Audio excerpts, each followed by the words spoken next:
ಇವತ್ತು ಏನು ಬೀದರ್ ಜಿಲ್ಲಾದಾಗ ವಫ್ ಆಸ್ತಿಗಳ ಮೇಲೆ ಭೂಮಾಫಿಯಾ ಲ್ಯಾಂಡ್ ಗ್ರಾಫಿಂಗ್ ಆಗ್ತಾ ಇದೆ.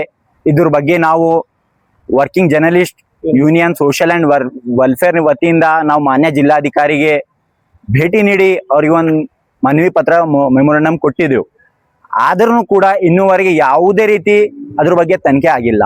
ಇದಕ್ಕೆ ಸಂಬಂಧಪಟ್ಟ ಅಧಿಕಾರಿಗಳ ಹತ್ತಿರ ಹೋಗಿ ಸರ್ ಮೈಲೂರು ಸರ್ವೆ ನಂಬರ್ 86, 87 ಇದು ವಕ್ಫ್ ಆಸ್ತಿ ಇದೆ, ಇದ್ರ ಮೇಲೆ ಲ್ಯಾಂಡ್ ಗ್ರಾಫಿಂಗ್ ಲ್ಯಾಂಡ್ ಮಾಫಿಯಾ ಆಗ್ತಾ ಇದೆ, ಇದ್ರ ಬಗ್ಗೆ ಆಲ್ರೆಡಿ AC ಅವರು ಎಲ್ಲರಿಗೆ ಗಮನಕ್ಕೂ ತಂದಿದ್ದೆವು. ಏನು ಆಕ್ಷನ್ ಆಗ್ತಾ ಇಲ್ಲ ಅಂದ್ರು ಅದು ಫೈಲ್ ಸಿಗ್ತಿಲ್ಲ, ಅದು ಫೈನ್ ಕಾಣಿಕೆ ಆಗಿದೆ. ಇಲ್ಲಾಂದ್ರು ಅದು ಕೆಲವು ಒಂದೊಂದ್ ಸಲ ಅಂತ ಇದ್ದಾರೆ ಅಂದ್ರೆ ಕೆಲವು ಪಾಲಿಟಿಕಲಿ ಪ್ರೆಷರ್ನು ಇದೆ ಅಂತ ಕದ್ದದ್ದು ಅವ್ರು ಮಾತು ಹೇಳ್ತಾ ಇದ್ದಾರೆ. ಸರ್ ಆಯ್ತು, ಓಕೆ, ಅದು ಏನದ ಅದೇ ರೈಟಿಂಗ್ ದಾಗ ಕೊಡ್ರಿ ಸರ್, ನಮ್ಗೂ ಅಂದ್ರು ಕೊಡ್ತಾ ಇಲ್ಲ. ನಾವು ಸುಮಾರು 6 ತಿಂಗಳಿಂದ ಮಾನ್ಯ ಜಿಲ್ಲಾಧಿಕಾರಿ ಕಚೇರಿಗೆ ಹೋಗ್ತಾ ಇದೀವಿ, ಆದ್ರೂ ನಮಗೂ ಯಾವುದೇ ರೀತಿ ಸ್ಪಂದನೆ ಆಗ್ತಾ ಇಲ್ಲ. ನಮ್ಮ ಶಾಸಕರಾದ ರಹೀಂ ಖಾನ್ ಸಾಹೇಬರು ಇದ್ರ ಬಗ್ಗೆ ಗಮನ ಚರ್ಚೆ ಮಾಡಬೇಕು, ಸ್ಪಾಟ್ ನಲ್ಲಿ ಹೋಗಿ ಇದ್ರ ಬಗ್ಗೆ ತೀವ್ರವಾಗಿ ಏನ್ ವಫ್ ಆಸ್ತಿ ಮೇಲೆ ಯಾರ್ಯಾರು ಇಲ್ಲಿಗಲ್ ಕೆಲಸ ಮಾಡ್ತಾ ಇದ್ದಾರೆ ಅವ್ರ ಮೇಲೆ ಕ್ರಮ ಕೈಗೊಳ್ಳಬೇಕು ಅಂತ ನಾವು ರಹೀಂ ಖಾನ್ ಸಾಹೇಬರ ಹತ್ತಿರನೂ ಮನವಿ ಮಾಡ್ತಾ ಇದ್ದೀವಿ. ಒಂದು ವೇಳೆ ಇವರು ತನ್ನ ಕರ್ತವ್ಯವನ್ನು ಮರ್ತು ಬಿಟ್ಟು ಏನು AC ಸಾಹೇಬರು ಒಂದು ಹಳೆ ಪತ್ರ ಇದೆ, AC ಸಾಹೇಬರು ಕಾಲಂ ನಂಬರ್ 11-9 ರಲ್ಲಿ ವಫ್ ಆಸ್ತಿ ಇಂಪ್ಲಿಮೆಂಟ್ ಮಾಡ್ರಿ ಅಂತ ತಹಸೀಲ್ದಾರ್ ಸಾಹೇಬರಿಗೂ ಒಂದ್ ಲೆಟರ್ ಕೊಟ್ಟಿದ್ದಾರೆ. ಇದೆ ಸರ್, ನಮ್ಮ ಹತ್ರ ಲೆಟರ್ ಇದೆ.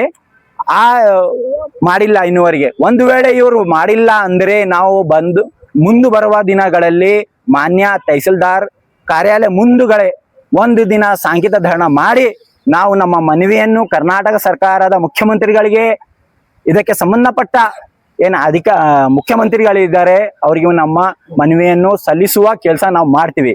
ಇಷ್ಟು ಹೇಳಿ ನನ್ನ ಮಾತು ಮುಗಿಸ್ತೀನಿ. ನನ್ನ ಹೆಸರು MD ಅನ್ವರ್ ಶಾ. ಅನ್ವರ್ ಶಾ ಅವರೇ, ಇವಾಗೇನು ತಾವೇನು ಜಿಲ್ಲಾಧಿಕಾರಿ ಅವರಿಗೆ ಮನವಿ ಪತ್ರ ಸಲ್ಲಿಸಿದ್ರಿ, ಸುಮಾರು ಸಲ್ಲಿಸಿ ಎಷ್ಟು ತಿಂಗಳಾಯ್ತು ಸರ್? ನಾವು ನಮ್ಮ working journalist union social welfare ವತಿಯಿಂದ ನೀಡಿ ಒಂದು 6 ತಿಂಗಳಾಯ್ತು ಸರ್. ಇನ್ನೂವರೆಗೆ ನಮಗೂ ಇದ್ರ ಬಗ್ಗೆ ಉತ್ತರ ಕೊಡ್ತಾ ಇಲ್ಲ.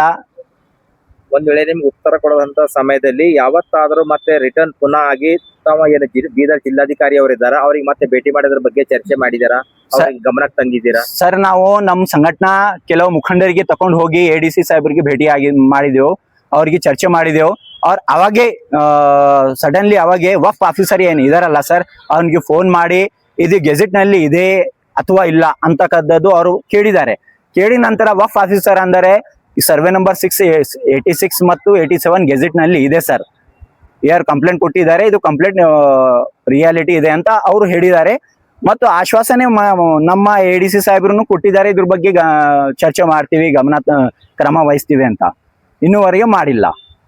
ಅಂದ್ರೆ ಇವಾಗ ಒಂದ್ ವೇಳೆ ಅವರು ತಮಗೆ ಸರಿಯಾದ ಉತ್ತರ ಕೊಡ್ಲಿಲ್ಲ ಅಂದ್ರೆ ಮುಂಬರುವ ದಿನಗಳಲ್ಲಿ ತಹಸೀಲ್ದಾರ್ ಕಚೇರಿ ಎದುರಿಗೆ ತಾವು ಧರಣಿ ಮಾಡ್ಕೋಬೇಕು ಅನ್ಕೊಂಡಿದ್ದೀರಿ? ಹೌದು ಸರ್, ನಮ್ಮ ಸಂಘಟನಾ ವತಿಯಿಂದ ನಾವು ಎಲ್ಲರೂ ಮುಖಂಡರು ಸೇರಿ ಮಾನ್ಯ ತಹಸೀಲ್ ಕಾರ್ಯಾಲಯ ಎದುರುಗಳೇ ನಾವು ಒಂದಿನ ಸಾಂಕೇತಿಕ ಧರಣ ಮಾಡಿ ನಮ್ಮ ಮನವಿಯನ್ನು ಮುಖ್ಯಮಂತ್ರಿಗಳಿಗೆ ಹಾಗೂ ಇದಕ್ಕೆ ಸಂಬಂಧಪಟ್ಟ ವಫ್ ಮಂತ್ರಿ ಯಾರಿದ್ದಾರೆ ಅವ್ರಿಗೆ ಎಲ್ಲರಿಗೂ ಒಂದು ಮನವಿ ಪತ್ರ ಮಾನ್ಯ ಜಿಲ್ಲಾಧಿಕಾರಿ ಮುಖಾಂತರ ಕೊಡೋದು ನಾವು ಕೆಲಸ ಮಾಡ್ತೀವಿ ಸರ್. ತಾವು ಮತ್ತೊಂದು ಮಾತು ಹೇಳಿದಿರಿ, ತಾವು ಜಿಲ್ಲಾಧಿಕಾರಿ ಕಚೇರಿಯವರಿಗೆ ಒಂದು ಭೇಟಿ ಮಾಡಿದಾಗ, ಅಲ್ಲಿನ ಏನ್ ಕಚೇರಿಗೆ ಭೇಟಿ ಮಾಡಿದಾಗ ಅದ್ರ ಬಗ್ಗೆ ಕೇಳಿದಾಗ ಅದು ನನಗ್ ಗೊತ್ತಿಲ್ಲ, ಅದು ಕಳೆದು ಹೋಗಿದೆ, ಈ ತರ ಏನು ಮಾತು ಅವ್ರು ಆಡಿದ್ದಾರೆ. ಅವರು ಯಾರು ಆಡಿದ್ದಾರೆ ಸರ್? ಅವರು ತಮ್ಮ ಜೊತೆ ಇದಕ್ಕೆ ಸಂಬಂಧಪಟ್ಟ ಒಂದು ಸೆಕ್ಷನ್ ಆಫೀಸರ್ ಇದ್ದಾರೆ ಸರ್, ಏನಾದ್ರು ಗೊತ್ತಾ? ಅವ್ರಿಗೆ ಹೆಸರು ಗೊತ್ತಿಲ್ಲ. ನಮ್ಮ ಮುಖಂಡರು ಕೂಡ ಇದ್ರು, 2-3 ಸಲ ಹೋಗಿದ್ದೆವು, ಅದು ಫೈಲ್ ಸಿಗ್ತಾ ಇಲ್ಲ, ಅದು ಪ್ರೊಸೀಡಿಂಗ್ ನಲ್ಲಿ ಇದೆ, ಅದು ಸರ್ವರ್ ನಂಬರ್ ಏನು ನಮ್ಗೆ ಆಗ್ತಾ ಇಲ್ಲ. ಆಲ್ರೆಡಿ ನಾವು ಕಂಪ್ಲೇಂಟ್ ಕೊಟ್ಟಿದ್ದೇವೆ ಸರ್, ಕಂಪ್ಲೇಂಟ್ ಕಾಪಿನೂ ತೋರಿಸಿದ್ದೇವೆ ಅವ್ರಿಗೆ ಅರ್ಥ ಆಗ್ತಾ ಇಲ್ಲ ಅಂತಕ್ಕದ್ದು ಈ ಮಾತು ಹೇಳ್ತಾ ಇದ್ದಾರೆ.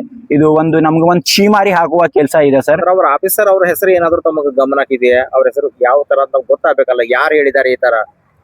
ಸರ್, ಮಾನ್ಯ ಜಿಲ್ಲಾಧಿಕಾರಿ ವತಿಯಿಂದ ಒಂದು ಸೆಕ್ಷನ್ ಇದೆ, ಯಾರಿಗೆ ವಫ್ ಆಸ್ತಿ ಯಾರಿಗೆ ಬರ್ತದಲ್ಲ ಆ ಸೆಕ್ಷನ್ ಆಫೀಸರ್ ಇದ್ದಾರೆ, ಅವರು ಆ ಸೆಕ್ಷನ್ಗೆ ಹೋಗಿದೆ ಫೈಲು. ನಾವು ಹೋಗಿ ಅವರಿಗೆ ಭೇಟಿ ಆಗಿದ್ದೇವೆ ಸರ್, ಅವ್ರು ಈ ಮಾತು ಹೇಳ್ತಾ ಇದ್ದಾರೆ ಸರ್.